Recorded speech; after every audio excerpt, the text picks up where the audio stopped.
ঘরে যদি মাত্র 2টা ডিম থাকে তাহলে কিন্তু বানিয়ে নিতে পারেন মজার একটা রেসিপি, যেটা গরম ভাতে অসাধারণ লাগে আর খরচও কিন্তু কম লাগবে। ঘরে থাকা মাত্র কয়েকটা উপকরণে কিন্তু এই রেসিপিটা তৈরি করা যাবে। আর এটা যে খেতে কতটা মজার, যেটা না খেলে বুঝতেই পারবেন না। আসসালামু আলাইকুম সুপ্রিয় দর্শক, আমার কুকিং চ্যানেলে আপনাদের সবাইকে স্বাগতম। আশা করছি যে যেখান থেকে আমার ভিডিওটি দেখছেন সবাই ভালো আছেন। আজকে শেয়ার করতে চলেছি ডিম দিয়ে মজার একটা রেসিপি। আর তার জন্য এখানে আমি 2টা ডিম নিয়েছি। ডিম দুটো এখানে ফেটিয়ে নিচ্ছি, সঙ্গে দিয়েছি একটু লবণ। এদিকে চুলো একটি প্যান বসিয়ে দিয়ে তাতে দিয়ে দিয়েছি তেল। এখানে আমি সরিষার তেল দিয়েছি। তেল কিছুটা গরম হয়ে আসলে ডিমগুলো এখানে দিয়ে দিলাম। এই ডিম আমি 3বারে দিব, একইভাবে 3বার দিয়ে ভেজে নিব। ডিম দিয়ে যে এত মজার একটা রেসিপি তৈরি করা যায়, যেটা না বানালে বুঝতেই পারবেন না। হয়তোবা অনেকে এইভাবে তৈরি করেন অথবা কেউ জানেনই না এভাবে তৈরি করা যায়। আর এটা যে ভাতের সঙ্গে খেতে কত মজার হয়, যেটা না খেলে বুঝতেই পারবেন না। এখানে ডিমটা ভেজে নিয়েছি। আমরা সাধারণত যেভাবে ডিম ভাজ দিয়ে ভেজে নেই, ঠিক সেভাবেই আমি 3বারে এই ডিমগুলো ভেজে নিব।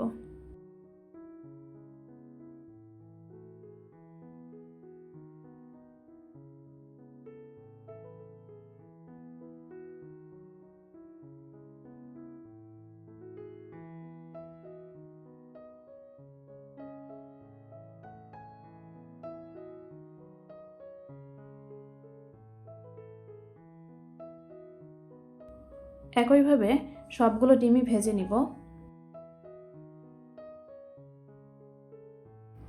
আপনারা যারা আমার ভিডিওটি দেখছেন আপনাদেরকে অসংখ্য ধন্যবাদ। আমার ভিডিওটি যদি আপনাদের কাছে ভালো লেগে থাকে, ভিডিওতে একটা লাইক দিয়ে ভিডিওটি কন্টিনিউ করবেন আর বন্ধুদের সাথে শেয়ার করে সবাইকে দেখার সুযোগ করে দিবেন। আর যারা চ্যানেলে আজকে নতুন এসেছেন, আমার চ্যানেলের ভিডিও যদি আপনাদের কাছে ভালো লেগে থাকে, চ্যানেলটি সাবস্ক্রাইব করে পাশে থাকা বেল আইকন প্রেস করে দিবেন, যেন নতুন কোনো ভিডিও আপলোড করলে আপনাদের কাছে নোটিফিকেশন পৌঁছে যায়। এদিকে কথা বলতে বলতে সবগুলো ডিম আমি ভেজে নিয়েছি। এখন একই কড়াইতে আবারও আমি দিয়ে দিলাম তেল। তেল কিছুটা গরম হয়ে আসলে এর মধ্যে দিয়ে দিলাম 2টো দারুচিনি আর 2টো এলাচ। দিয়ে দিলাম 2 টুকরো তেজপাতা। আমি একটা তেজপাতা মাঝখান থেকে ছিঁড়ে দিয়েছি। আর দিয়ে দিলাম 5 থেকে 6টি গোলমরিচ। একটু নেড়ে চেড়ে এর মধ্যে দিয়ে দিলাম পেঁয়াজ কুচি।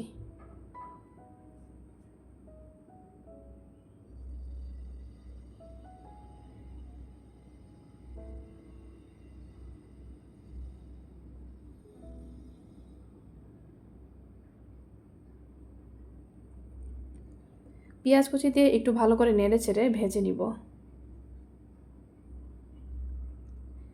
দিয়ে দিলাম পরিমাণ মতো লবণ। লবণ দিয়ে এই পেঁয়াজগুলো ভেজে নিব।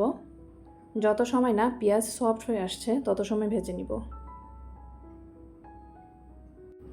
এখন আমি 3 টুকরো শুকনো মরিচ দিয়েছি। শুকনো মরিচ দিয়ে আবারও পেঁয়াজের সঙ্গে নেড়ে চেড়ে ভেজে নিব। এখন দিয়ে দিলাম 1 চা চামচের মতো আদা রসুন বাটা। আদা রসুন দিয়ে আবার একটু নেড়ে চেড়ে দিব, যেন আদা রসুনের কাঁচা গন্ধটা চলে যায়।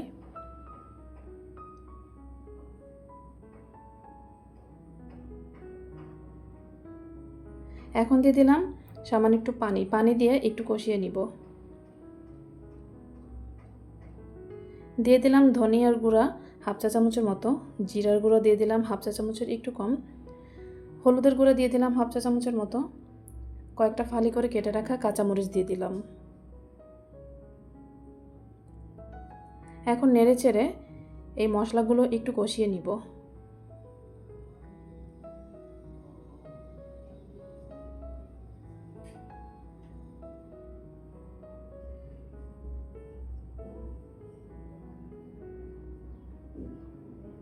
এখন সামান্য একটু পানি দিব। পানি দিয়ে এই মশলাটা ভালো করে কষিয়ে নিব।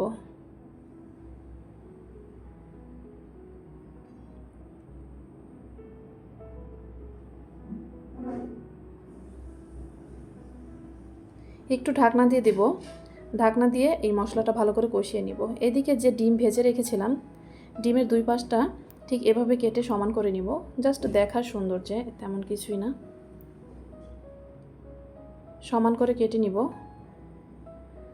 আর কেটে যে ছোট ছোট অংশগুলো বের হলো সেগুলো কিন্তু আমি একটা কাজে লাগাবো, আর কখন কোন কাজে লাগাবো সেটা কিন্তু ভিডিওতে দেখতে পারবেন, তাই ভিডিওটি কেউ স্কিপ করবেন না। এদিকে ঢাকনা তুলে তুলে একটু নেড়েচেড়ে দিব, আর এই সময় চুলার আঁচ থাকবে একদম লো মিডিয়াম আছে।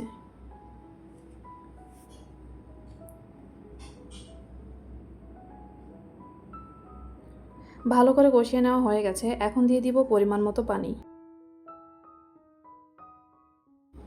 পানি দিয়ে ভালো করে একটু নেড়েচেড়ে সব কিছু মিশিয়ে নিব।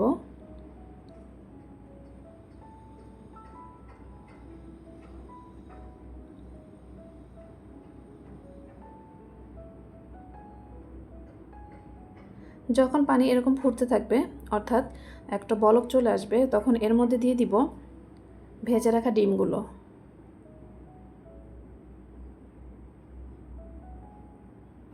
এই ডিমগুলো কেটে নেওয়ার পরে যে ছোট অংশগুলো বের হয়েছিল সেগুলো কিন্তু আমি এর মধ্যে এখন দিয়ে দিব।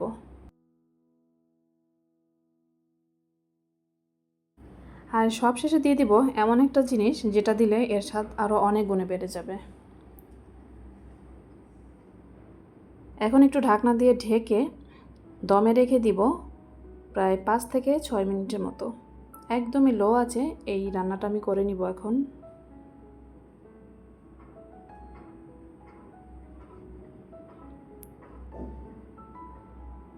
এখন এই ডিমগুলো একটু উল্টিয়ে দিচ্ছি যেন দুই পাশটায় সমানভাবে হয়।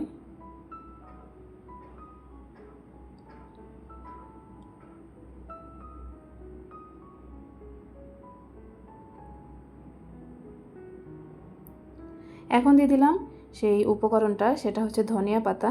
ধনিয়া পাতা দিলে এর টেস্ট আরও অনেক ভালো আসে। ধনিয়া পাতা দিয়ে আবার একটু ঢেকে কিছু সময় রেখে দিব। খুব বেশি সময় নয়, 1 মিনিটের মতো রেখে দিলেই হবে। মাঝখানে আমি ঢাকনাটা তুলে আবারও একটু এই ডিম উল্টিয়ে পাল্টিয়ে দিব। আপনারা যারা আমার ভিডিওটি দেখছেন এখনও একটা লাইক দিতে ভুলে গেছেন, একটা লাইক দিয়ে ভিডিওটি কন্টিনিউ করবেন। আর যদি সম্ভব হয় শেয়ার করে সবাইকে দেখার সুযোগ করে দিবেন। আর ভিডিওটি ভালো লাগলে লাইক, কমেন্ট, শেয়ার করতে কিন্তু ভুলবেন না। ডিম উল্টে পাল্টে আবার একটু ঢেকে দিলাম, আর এই পর্যায়ে এসে আমি চুলো বন্ধ করে দিয়েছি।